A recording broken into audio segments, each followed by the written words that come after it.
Hello, this is Lesson 9, covering Chapter 19 on connections. So far what we've talked about is members, structural members, and stuff like that. But when you think about an actual machine, a machine is made up of a bunch of parts, okay? And so how we attach those parts and how those parts are connected is critical to our study.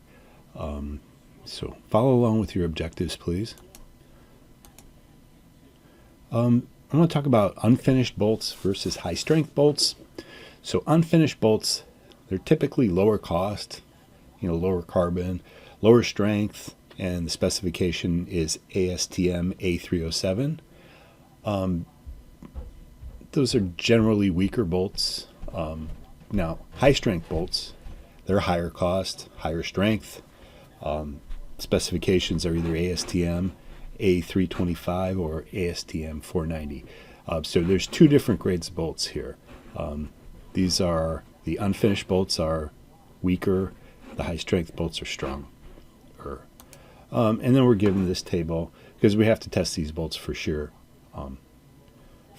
in the examples in this chapter. So here are the allowable shear stresses for these grades of bolts. So keep this table in mind. Just a picture of what these bolts look like. This is different samples, and it will say something on the head what kind of bolt it is. Okay, this part of the bolt is called a grip. Now, if you're using a bolt to connect two plates, for instance, if the plates were located in this region right here, what we've done is excluded the threads from the shear plane. Okay, if the threads are in the shear plane, then that's another thing. There's a different factor for it. But there's a considerable loss in shear area when the shear plane goes through a segment of the bolt that's threaded. I want to talk about this briefly. There are two basic types of connections. There is the slip critical and the bearing type. The slip critical, that design does not permit for any relative motion between joined members. The loads in the joints are carried by friction. Okay, so to do so, what you need to do is make sure that you're using high strength bolts and you're bolting the parts together to a torque specification. Really, the slip critical applications is outside the scope of this chapter. What we're going to be talking about is more of a bearing type application. So in these bearing type applications, it is less critical. We're not counting on zero relative motion between the connected members. They're allowed to slip a little bit.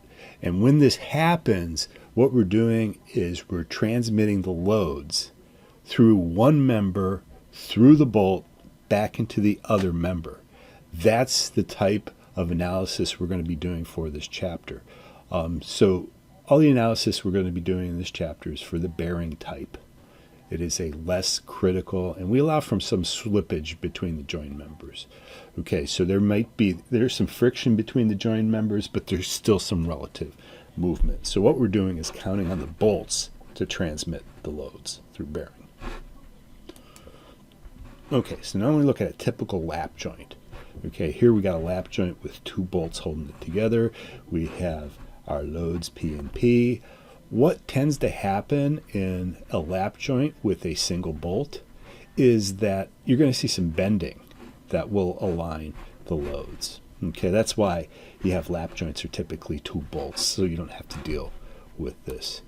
Here is a butt joint. Okay, so the load is transmitted through these inner members right here, but then the load is carried through these upper and lower plates and carried through the bolts and shear. This is a butt joint. So this is the member being joined with this member, and it's done with two spreader plates.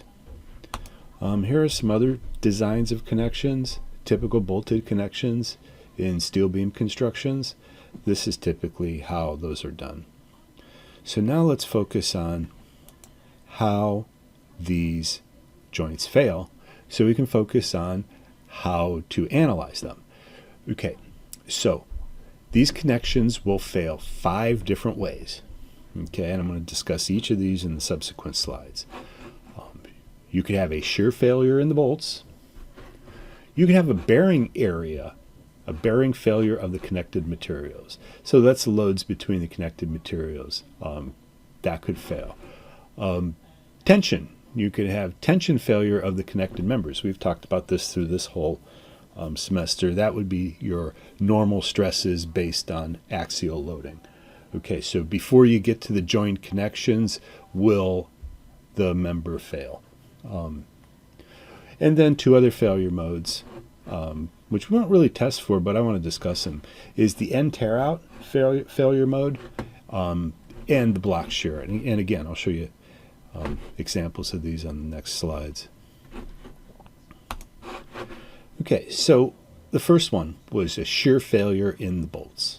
Okay, so in this upper picture here, what we're talking about is a simple lap joint. Our simple lap joint has two bolts and one shear plane. Okay, so just one shear plane. Now in this example here, we have the load on one side is separated between these two plates. So you actually have P over 2.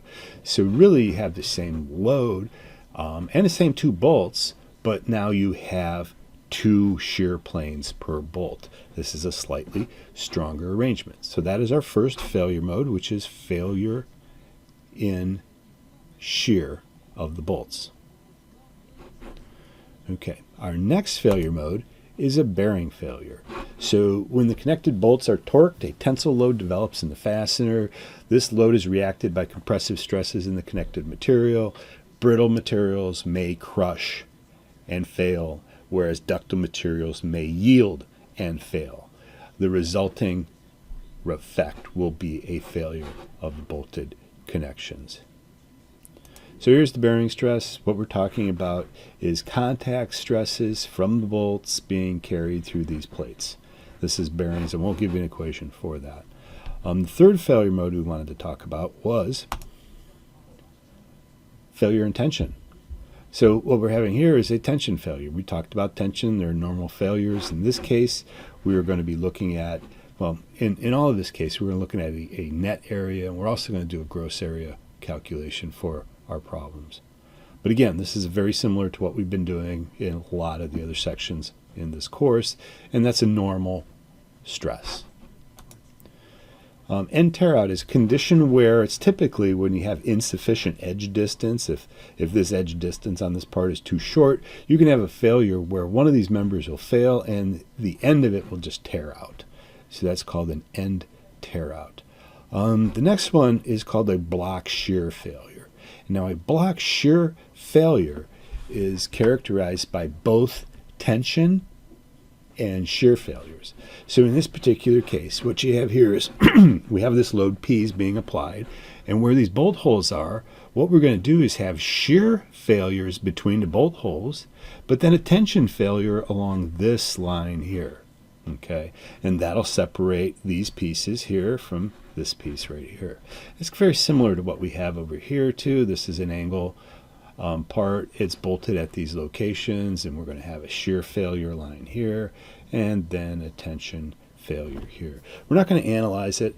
Then when we analyze our problems in this chapter, we'll be looking at the tension failure, we'll be looking at the bearing failure, and we're going to be looking at the bolt shear. I'm going to stop this movie right now, and then we're going to talk about it in the next presentation.